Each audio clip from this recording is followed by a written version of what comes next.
la famille. Thank you, everybody. It's my pleasure to be here. I've been to Paris a few times before, but it's not in probably 10 years. So it's nice to share some of our learnings, and hopefully it's relevant, but also spend some time in this wonderful, beautiful city. As Anne mentioned, if you want to just talk on Twitter, my Twitter name is Ariel Diaz, but you can't disagree with me. I'm just kidding. So a very brief background about myself. My mother's from Peru, my father's from Cuba. I was born and raised in Miami. Went to school up in New Hampshire in the northeast part of the US. Spent some time studying in Germany, both in undergrad and in grad school. Moved to Chicago, then moved to Frankfurt, then moved to Boston. In Boston is where I started my first two companies, and now I live in New York. And across the way, over this time, I've started several companies, an entrepreneurial retreat and organization. I'm working on a new startup as well as mentoring various startups in the Northeast and here as well.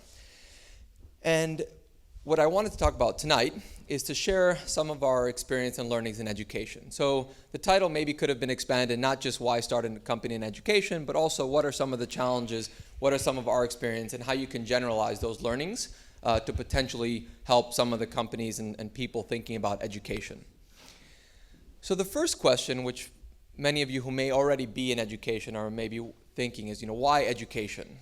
Well, first off, it's incredibly important. We're educating our kids, and it's incredibly important in a world where understanding the complexities of our political system, of global warming, of science and technology is increasingly important. So we need to make sure that we're educating kids and giving everybody an opportunity to achieve what they want in life. The second reason is that it's fulfilling.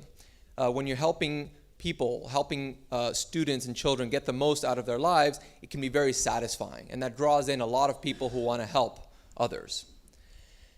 And finally, it's a massive part of our society. In many countries, it's about 5% of GDP in the education system, from kindergarten through elementary school, through high school and university. So education, because it's important, fulfilling, and massive, draws a lot of excited, motivated entrepreneurs to help fix this market. And as some of you who may have already spent some time in education, sometimes you're wondering, why education? Why am I doing this? Because education is full of many unique challenges to its own market.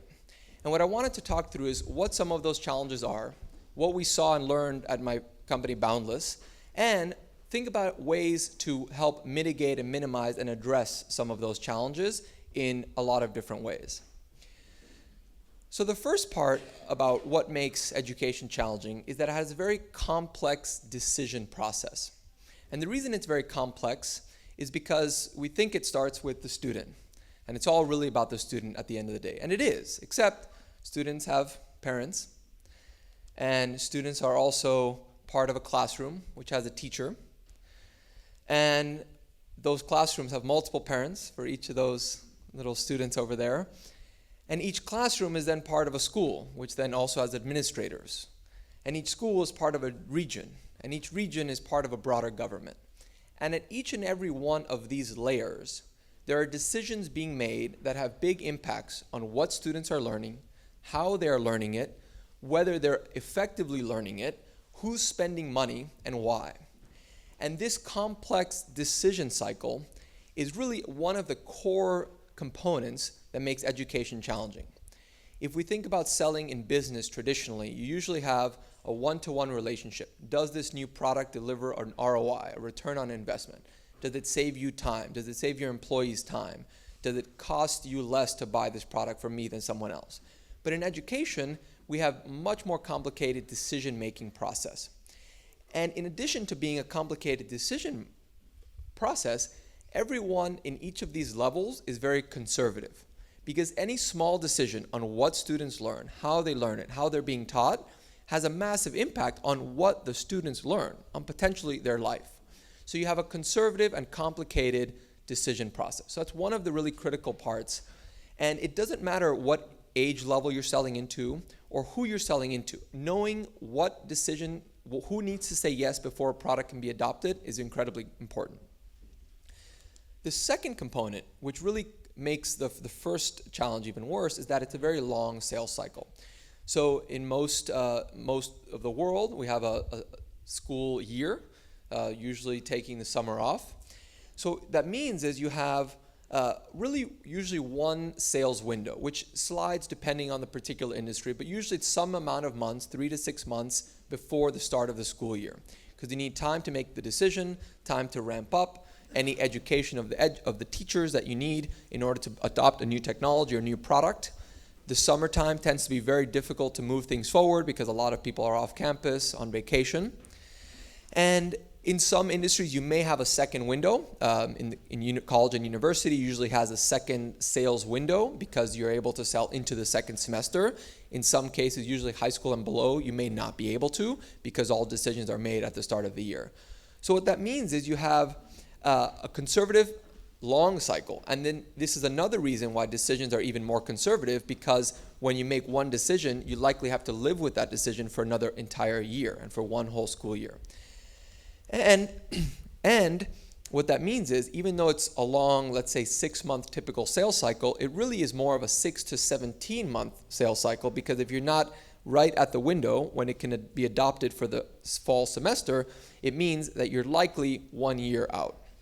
So you have a very long sales cycle, in addition to the fact that there's a lot of different decision makers across each level of the education system.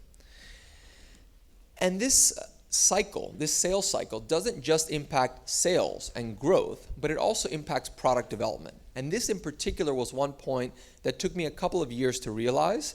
My background before Boundless is really focused on the product component, so leading product development, working with our engineering team.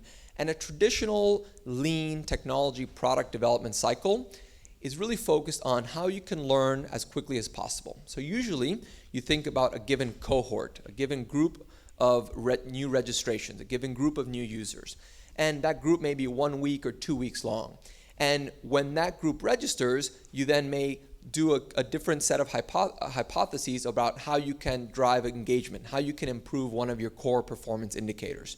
And then you can build that usually as quickly as possible in a 1 or 2 week sprint. And then now in 3 or 4 weeks, you're able to learn on whether that hypothesis that you launched and iterated on was effective. Did it improve the metrics you were trying to improve? So usually this lean product development cycle ensures that within 2 to 4 weeks, you're learning something new about how to improve your product, how to make it more engaging, how to make it more effective, how to make it more efficient, and help improve why the product is valuable. In education, because of the cycle that we just talked about, that cycle is at least 1 semester and likely a school year. So what that means is, in order for you to get 3 or 4 iterations, you're talking about years, not months. And this is a very significant component that makes product development and quick iteration and quick learning about what's effective and what's not much more challenging than in a traditional lean way, when you're able to build quickly, test quickly, understand quickly, and iterate and move on to the next test. So the result is that education, unique from most other markets, has a very complex and long sales and product cycle. So why education? Well, what we wanted to share is a little bit more of what our learnings are, and share some of how we actually learned some of the lessons that I just shared, and how we're able to address some of those. So a little bit of background. Boundless was started because of this problem. In the United States in particular, which is worse than most of the rest of the world, textbook costs are spiraling out of control. In many cases, they can cost $300 or $400 for an introductory economics or calculus textbook. And calculus hasn't changed since Leibniz and Newton invented it hundreds of years ago. But the textbook market is able to charge increasing expensive prices for these books, primarily because it's a very broken market. Some people call the textbook market similar to a pharmaceutical model, where you have a drug company convincing a doctor to prescribe a drug, and the patient has to buy that drug.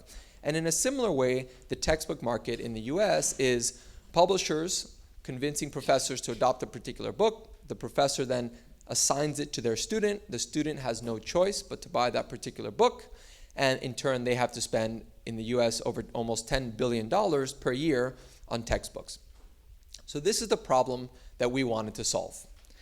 And one of the core insights to us trying to solve this is to put the student in the center, because the textbook market was broken because students had no choice. The purchaser and the decision maker was the professor, who was not price sensitive because they weren't the ones taking money out of their pocket to buy these textbooks. So the vision was, let's replace textbooks with online textbooks and content and go and sell that directly to students. And if you look at the three core assumptions, the three core components to that vision were around content, in replacing the textbooks, the product, creating a great online learning experience, and the go-to-market, how we can effectively grow and scale this vision. So as far as the first part, the vision of replacing textbooks. So we largely succeeded in this. Over the course of 3 or 4 years, we built out over 25 subjects worth of introductory level textbooks. And we did this at 10 to 100 times cheaper than the traditional way of creating textbooks. And we're able to do that so cheaply because we're able to use existing online content and open educational resources.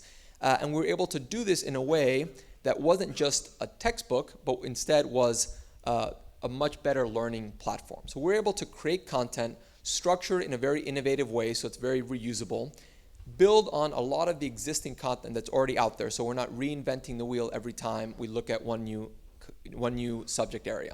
So we're able to achieve the goal of creating great content. The second component was, can we create a great product that students can learn from, that's engaging for students to learn, that teachers can effectively teach? And we did that. And we created a platform where we have a wonderful e-reader that works across all devices. It's platform agnostic. We track all the activity that students are doing, so the teachers can then see who's struggling because they're not doing the reading, or who's struggling because they're doing the reading and not understanding concepts. So the teacher then has more information to then help students. And we built a product that students loved, a highly engaged product. The third one is where things get a little trickier. And because that was the go-to-market, going directly to students. And for a few reasons, this didn't quite work. From one was, and these are our traditional marketing issues. So one was from a product positioning. The product we were marketing to students was different than anything they'd ever really seen before. Students are used to getting a textbook assigned, going to the bookstore, or going online to buy that textbook. And we were trying to position it as something that was close to a particular book, so you could learn as much as you needed, but it wasn't what your professor was assigning. So it was between a supplement and the original book.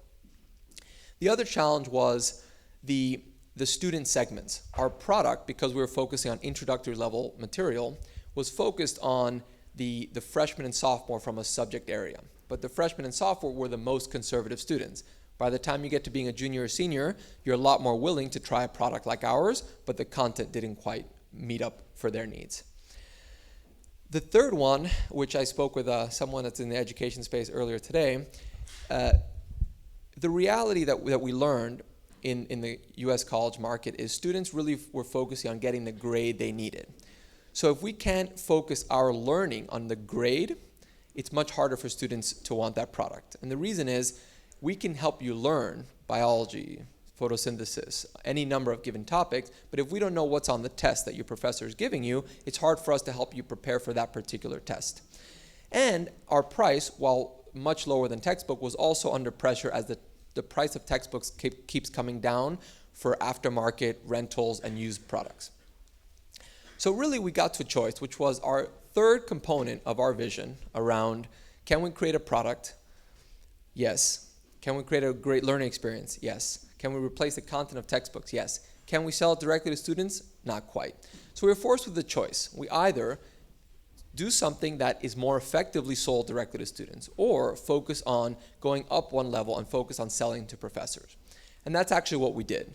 So we changed the product, the marketing positioning, and really started focusing on selling to educators. Now this transition took us 6 or 12 months because there's quite a number of product enhancements needed for educators, much better data and insight on what the students are doing, integration to a lot of the platforms that they're already using to teach their class. We had to really reposition our sales efforts to work with educators and schools, not just students. And over that 6 or 12 months, we were able to reposition the product, build out the additional functionality, and create a very rich product that we can now sell and market to educators and schools. And that's where we are now. And as a quick summary of Boundless, over the last 5 years, which is how long we've been working on Boundless, we spent the first couple of years building out our initial product, our initial content, initially with 3 subjects, then 8, then 25 books. We spent those few years building out the initial e-reading platform. And then over the last year or so, we've really been focusing on building out these educator and institutional and school tools. And you can see, the first year or two took us a long time. We had to invest in building out that content, building out that platform.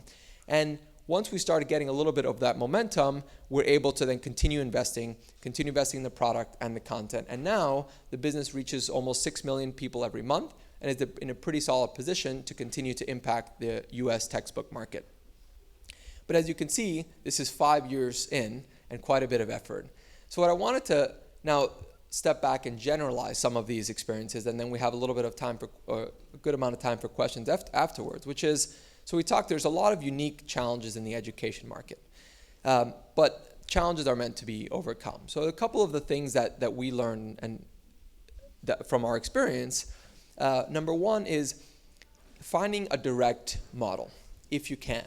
We tried to do this, and the reason we tried to go directly to students is because the education market has, as I mentioned, a very complicated decision-making process. So if you are able to sell directly to a decision maker, where the decision maker is the one making both the purchase decision and the actual purchase, spending the money, you can have a much quicker feedback cycle between, is the product being affected, can you sell it effectively? So if you can, finding a direct model is great. And actually, some of the fastest growing companies right now are direct models. A lot of the models that are working very, very well tend to be in the professional space, where you're offering a boot camp or an online course or online video to a professional who wants very much to learn that particular skill, either for a job, for a raise, for a promotion, etc. So if you can, finding a direct relationship with that end user, that end purchaser, and that decision maker helps you learn much more quickly. The second one is try and follow the macro trends. When we started Boundless, one of the things that was pretty clear, this was in 2010, the iPad had just come out, smartphones were becoming much more mature, real-time and near ubiquitous internet connectivity was clearly visible. So the notion of having the internet in your pocket on a device that's much more effective than a traditional laptop for a lot of the learning methods was a lot of wind at our back. And we were able to ride that macro trend and really focus on evolving the go-to-market. So if there are macro trends that you can get behind, it helps you give you some additional wind in your sales. Reducing the impact and risk of seasonality is another key opportunity to eliminate some of these challenges. And seasonality is there. So but there are a few ways to try and reduce that. From a product perspective, you can spend some of the off cycles doing focus groups, which can give you learning. It's not going to be the same level of quality learning that you would get by having real customers use it, but you can still get a good amount of learning from focus groups, from user testing on site, spending time with students and the end customer. You can also find a product that can sell throughout the year. Some products that are, for example, directly to students as supplements can be sold throughout the year. Sometimes they even peak at finals. So you can have products that are not just sold and adopted at the start of the semester and school year, but can be sold throughout. So thinking about ways to continue learning and to continue selling to help reduce the dependency on that seasonality, which is generally going to slow down your sales and your product learning. Another key one, and this one I see a lot and lived it. We didn't focus on revenue for the first 3 years, and that was intentional because we needed to build out the product before we could initially test it. And it took us a year or two to really understand and iterate towards the revenue. And because of the things I mentioned at the start, which is education is important and fulfilling and massive, people a lot of times do an education company exclusively because they're helping someone. And that's a great motivator and that's a great way to start. But if you're a for-profit company and you don't find a way to create a sustainable, profitable revenue model, you will not be able to have the impact that really is exciting to you. So it's critical to understand and focus and test what's the revenue model. Who exactly is paying? How much are they paying? When do they need to make that decision?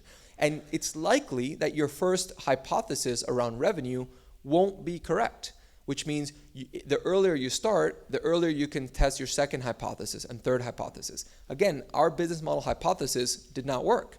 Luckily, we had enough time to then iterate and go towards a second business model hypothesis. So focusing on revenue, even though you're in education, even though you're helping people, is not a dirty word. It's not bad. It's actually important to ultimately help as many people as you can. And another key thing, especially as you take on investors in the for-profit space, the education market is dominated by a non-profit mentality, as I mentioned.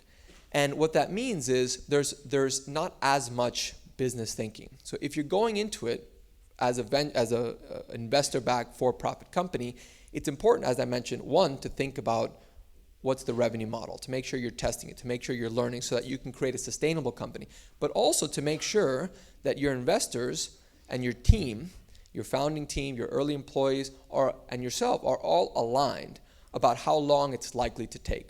And again, because of the seasonality, it means that in education, 2 years is pretty quick, 3 years is pretty quick.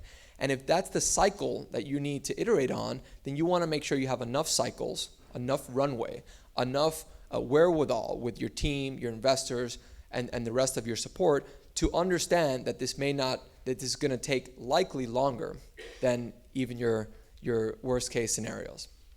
So with that, I want to conclude that education is certainly hard. It's unique, it has a bunch of challenges, but it's important for society, for our future, and it's incredibly rewarding once you can actually do it. So thank you, and I'd love to take some questions.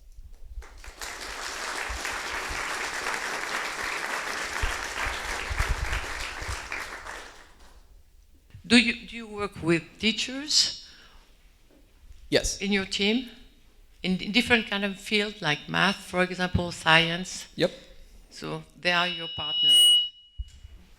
Yes, so to elaborate a little bit, we work with teachers across the steps. So as we create content, we've worked with hundreds of experts, so PhDs, masters, and educators to help create the content that we have. And then once it's implemented, we focus on teachers who are our users and customers, but also working with educators in doing testing and understanding, what's the right next set of product features to build, et cetera. Yes, can you tell us which is the proportion of your revenues between printed and online revenues? So we don't make any money on printed textbooks. Our model is exclusively online. We have free content available on our website, and then $30 per student per course to actually get the whole course material integration with all their learning management platform, etc. So you don't print at all? We don't print it. Yeah, hi. I was just wondering how you did you get any sort of pressure from the traditional publishers and how you handled that? Yes, we got a lot of pressure from traditional publishers in the form of a big lawsuit. 3 of the biggest publishers in the US got together and sued us about a year into the company's founding. And we immediately defended ourselves. We fought back. It took 2 years, but we settled out of court. The publishers, the lawsuit, which is a very long topic, but it focused on a few issues around copyright. And at the end of the day, our content is sourced from open educational resources and public domain material that's created by the government of the US and other governments that release their material in public domain. And we worked with our own experts to create and curate this content. So we've, again, pushed back on the copyright, and then there was some components around trademark. So again, we fought the lawsuit for 2 years. It wasn't cheap, but this company survived, and yes, we defended ourselves. But there wasn't any kind of commercial tactics? The question was there any commercial tactics? The textbook market right now is going through a lot of change. The textbook publishers are under pressure from the used textbook market, because they don't get any cut of that. The rental market, similarly, they don't really get a cut of that other than seeding it initially. People increasingly are not buying textbooks at all. They're just Googling for information and learning on their own. So the notion of what a textbook is and how it's evolving is changing dramatically. And everyone is really focused on what is the product beyond textbooks, because it's clear, even to a lot of the traditional players, it's clear that the textbook of today is not likely going to be the textbook of tomorrow, right? It's going to be something that's much more engaging, interactive. It's not a textbook, but a collection of content and exercises and data and insight that can help educators be more effective. And that's really what we've been building from day one, and the industry is really moving in that direction. So commercial tactics are what you would see, in any competitive market. But there's a lot of interesting things happening. Could you tell us how you identify your sales targets? Are they school districts? You said you're speaking to faculty themselves. You're picking them off one by one? Do you have? Yep. Great question. So we have a hybrid strategy for our sales targets. So of the 5 or 6 million people coming to Boundless.com to use our content every month, about 5 or 10% of those are educators, which means we have hundreds of thousands of educators coming to Boundless to prepare for class, to download material, to brush up on something. So we can engage with those on a bottom-up tactic to engage with educators, give them some of these tools and resources, and get them to keep coming back so that the next time they're thinking about changing textbooks, we can be top of mind. So that's one component. And the second one is, how do you evaluate people to actually target from a sales effort? And in the US, you can profile the schools differently. You have traditional 4-year residential colleges, you have community colleges, you have private colleges, you have for-profit colleges, and each of them has a slightly different mix of what makes them more attractive or less attractive, and we're continually iterating that. And in the short term, what our focus is how do we work with a school that may already be leaning in, that's already a little bit digital, that's already exploring what the alternatives are, so that we just, if we can engage with them at the right time, it's much closer, versus someone who we have to convince to even go digital. So the ideal person is someone that is already thinking about what's the best way to move in this direction, and then they're much more receptive, much more open. They may already be familiar with us because, again, we reach many educators. So that's an ideal customer. And again, we reach those organically, people coming to us, and through traditional conferences and profiling. Yes. Hi. Do you have videos in the classes? And Yep. So we do. So we look at our content and structure in a very modular fashion. So each module is a learning objective, a body of content, which many times includes video and maybe interactives, and assessment items. So that's the structure of the module, and each module can then be repurposed to fit a given curriculum or syllabus. And is that the professor who is being filmed, or? So we have a set of predefined and pre-created curriculum and content, and then professors can easily customize it beyond that. And just last question, do you have plans to go global? So actually, right now, about a third of our usage is global, a third, and then the rest is U.S., between college primarily and some high school. The revenue is primarily U.S. and from a market standpoint and our focus, but we already reach a pretty significant international audience. Hi, you spoke a lot about the content, but I'm wondering about the learning process. What feedback are from the teacher who changed their way of teaching with your platform? Mm-hmm. So our belief was really around empowering educators. So we don't prescribe a particular teaching process. What we really do is give teachers and educators the tools that they have. So I mentioned our unit of content, this assessment items, learning objective, and then the content itself can be easily repurposed. They can add their own questions on top of that. They can reorder it to something that may be more intuitive to them or that they think will be more effective for their students. We don't currently offer much on the adaptive learning. A lot of people have mixed feelings about adaptive learning. Is it real? What data is being captured? So we're neutral to that. We do have some partners that are closer to that front. But really it's around how do we empower educators to teach in a way that they believe will be most effective for their students. Hello. You said that hundreds of professors and educators help creating the contents. How are they rewarded exactly? And is there a specific business model for rewarding them?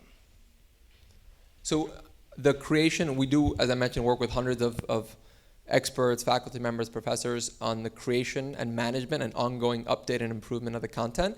And we work with them in a traditional contract capacity, the way any other publisher might, which is, we focus on here's a particular subject area, here's a particular set of jobs, and then many of these we work with over the years, but it's a contract freelancer relationship.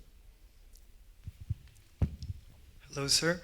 Do you consider targeting the classrooms and the teachers as well, so that they could use your contents as a support for their own class and their own lessons? Or are you only considering students as homework workers? No, so it's only the first thing. So it's really educators using this as the primary content to teach their class. Initially, it was a little bit more. It was more student focused, but as of the last year, it's really around educators. Hi, Ariel. Quick question. I don't know how much you're familiar with the French education system, but do you see this your model applying to France?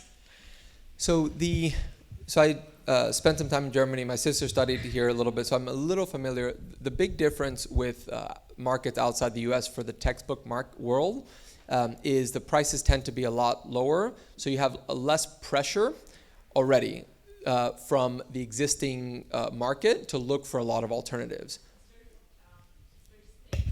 Regulated as well. Also, yeah. And then the university system in the U.S. tends to be a lot more independent as well, which is what you mentioned. So schools will make decisions at the university level much more quickly on their own. So for now, it's still the focus, but again, it'll continue to expand. Sorry, how many salespeople do you have in your organization? How many sales? Sales. 3 right now. You mentioned that your first business hypothesis didn't pan out. What was that? So that was selling the textbooks directly to students as a way to replace the one that their professor assigned. So saying we can teach you the core material for introductory biology, but it's not going to be it's not going to be the book your professor assigned, but from a learnings, we can, again, photosynthesis is the same, we can help you learn that. So it's really more of a hybrid supplement textbook product marketed to students. Hi, I'm just curious about your vision. Where do you see the textbook market going? Do you think it's going to go all digital at some point, or will there still be hope for paper books? So it's interesting. I'm very anti-paper for my personal, for business. I sold all my physical books like 8 years ago and went all Kindle. And so so with that bias, just to be clear, I do believe for educational textbooks that digital done right is significantly better than physical books. The trick is a lot of the early digital textbook products just weren't very good. Taking a PDF and distributing a PDF is not a great learning experience. It's not very engaging. You're not leveraging the power of digital. It's very awkward to read on a laptop or a smartphone. So that first generation and really first and second generation of digital textbook products just weren't that good. So they have a lot of negative stigma around that. But if you think about what a textbook should be, again, it's not even a textbook. It's only a textbook in idea. It's really a learning platform. Again, it can give you 5-minute quick study sessions because you're waiting for the bus and you want to learn the most effective way to do it. It can remind you. It can track how well you're learning and remembering things. So if you actually think about what digital can do in a digitally native environment, it should be significantly better. That being said, I think there's a lot of things that need to happen to change the entire market. Education traditionally moves very slowly. So I think right now digital for textbook is still the leading edge. I think over the next 5 or 10 years, I think it'll become significantly more mainstream. But I think unfortunately paper books will be around probably beyond that 10 or 15 years. And people have been saying physical textbooks would go digital for 15 or 20 years. And I think it's inevitable, but I think it'll take a little bit more time than people think, unfortunately. I'm curious to know about your funding. Did you find challenges in finding funding in EdTech? So we actually were lucky and good, or either, take your pick, regarding fundraising. So when we first did our fundraising for our seed round, this was in early 2011, and we were looking for 1.5 million in seed funding. We had a very strong vision about the textbook market, how it would evolve, why we needed the capital, which is to create this initial 3 subjects and this initial textbooks and the initial product. And we had proof points, but no users. It was not out yet.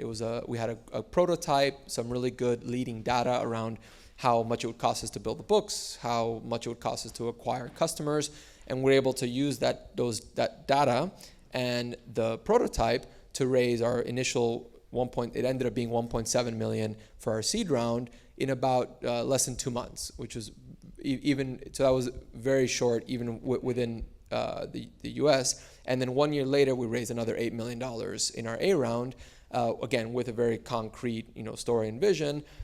So that resource gave us the capital to then continue to look longer term.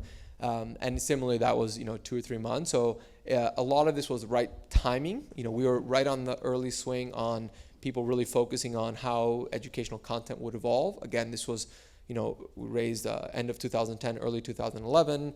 The iPad had just come out. There was 1 or 2, not too many players, but a lot of interest in that space. So again, it was a couple of elements that led to it. So we're able to get the capital we needed, and it ended up being good, because in the education space, again, as I mentioned, timing can be longer than you think. Hi, thank you for the conference. Actually good to see that the issues that we're facing are actually normal. And I have 2 questions for you, but actually the second one is close to the previous one. How do you deal with the fact that your core value is for students, but you need to sell to another decision maker and to another person? This is my first question. And the second one would be, you describe something that is like quite horrible for a businessman. Actually, sales like cycle are like huge, etc. How do you convince people with your business model, and it's like it's close to how do you raise funds? Mm-hmm. So, for the first one, obviously that's something that we try to avoid. Is not having having the decision maker and the buyer be the same. But in the market, it just didn't quite work. So we just had to face a reality. It's not ideal because, again, it adds an additional complexity to the sales. But the way to work within that world is just to be very clear as an organization, right? That ultimately you're still trying to serve the student, and to make sure that the benefits that you're using to convince the educators and help students are really consistent. So we can say educators get much better data and insight. Well, it helps them make their decision, but it also, because we're giving them that data, helps students as well, because the teacher can give them more personalized feedback. So if you can still align, even though it's a little bit more complex, you can still align what the key selling points are to what makes the product effective for students. And then the sales cycle, I think there's a few ways to address that. People, as you're hiring, people within the industry understand that. So again, sales, if you're coming from the education industry and you're well aware of that, it's not a surprise. One of the benefits of education companies is that you can create a very strong, motivated culture. It's very helpful for recruiting, that you have this very big vision that you can use to overcome some of these challenges. And it's really important. Again, I didn't talk too much about that because it's a little clearer, but again, using that, the first stuff around the fact that it's important and fulfilling as a way to offset some of the natural challenges around the business and the sales cycle. Thank you for your lecture. I was wondering if you're thinking of expanding into professional space and to iterate faster maybe and go back and forth. We thought about it a few years ago, but didn't, and currently no plans. What is your next step? What is the next step for Boundless? Continue to grow within the U.S. market. On the 3 segments? Sorry? On your 3 segments? On the same segment that Yep. you have? Yep. And your vision for education for the future? So it's a very, it's almost, you think about it too much, and I think education overall, I think one of the key components to education is really ensuring that everybody at least has access on some basic level to enough that can get them over, some sort of opportunity. And the nice thing is we're not that far from a technology standpoint, right? We're probably in a position where within the next 20 years, anybody that has access to sun will have access to some power of human knowledge on some glass device. And that's pretty exciting. And then once you have that, I think there's a lot of, there's an innate curiosity in students and children.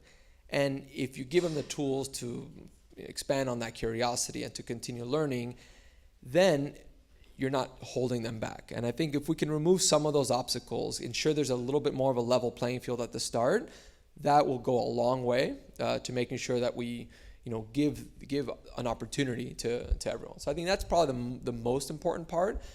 If you think about, I think in general, especially in developed countries, students are pretty well served. I think we can improve and make things more efficient and reduce tuition expenses, but they're generally pretty well served. If you're motivated and curious, you can learn pretty much what you want. So how do we take that to really everyone? And that's one of the core philosophies of Boundless as well, which is why our content is freely available, to continue to help and build, in addition to helping make a lot of the established market more efficient. Thank you very much for your presentation this evening.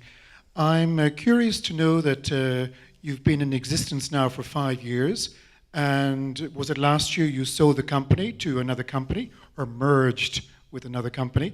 Could you explain why you decided to do that and to be part of another company? Yep.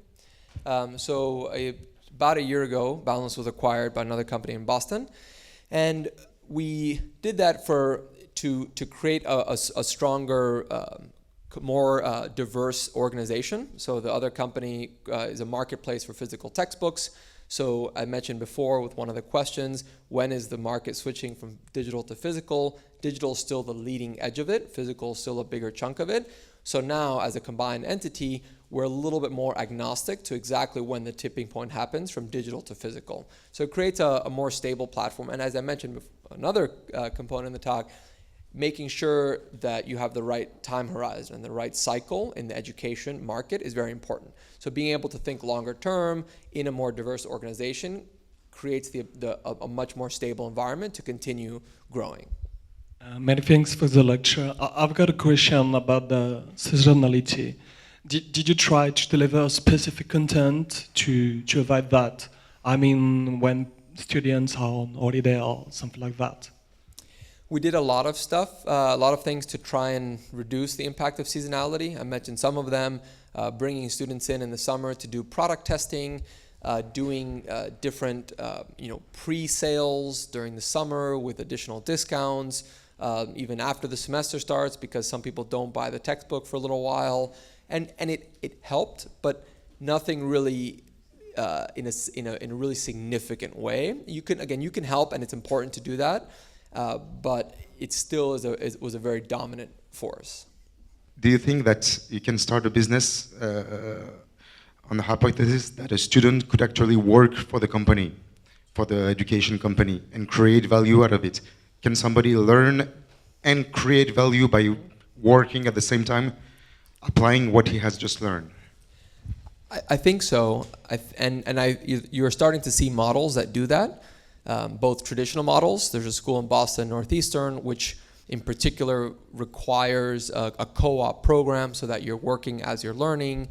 There's a lot of the boot camp models where some of the work you're doing is focused also on creating real deliverables, so it's a little bit more real life skills. And I think you'll continue to see that. That actually helps address one of the challenges I mentioned, which is trying to create a much more direct relationship, because ultimately, again, many students care a lot about the job they're eventually going to get. So if you can get closer to that, and if it's even a little bit of a part of that job, then you have a direct relationship with why they're learning, what they're learning, how to impact and implement that. And I think you'll continue to see more and more of those models. And I think as more of those models develop, we'll have to update some of the laws around, what's the difference, what are you paying for, are they paid, are they not paid? And I think some of that will come, but it raises some of those interesting questions, and I think you will see more and more of those. Hi. If I understand correctly, your trigger was the spiraling price of textbooks. But how do you measure the fact that with an online book, you were learning or teaching better than with a textbook? Because that's what matters to me. Absolutely, and that matters to us as well. And we continually do testing. So we worked with the Harvard Graduate School of Education a few years ago to do an independent study comparing our product to traditional textbooks. In several categories, we outperform traditional textbooks. We're continually looking at the satisfaction of educators, the satisfaction of students, and then again, doing some of those tests in a vacuum with third parties. The real nice thing, though, is it's both nice for the innovative companies, but also unfortunate for the market. In general, in education, there's not a lot of testing for efficacy. It's not something where you're continually looking and analyzing, does this particular lecture style work? Does this particular textbook style work? Does this content work? So the good thing is a lot of people, and there's a lot of pressure to move in that direction. Being a digital-only company, we are starting with a lot more data than an offline physical textbook would ever start with. So we have a position then to continue to use that. We have a mentality to collect data and use that and build that learning into the product. So digital, again, is starting with a little bit of a head start because of that data collection to start with. And the industry as a whole is really moving towards making sure that we're not just doing things on instinct, which can be good or not, but also on data. Thanks a lot.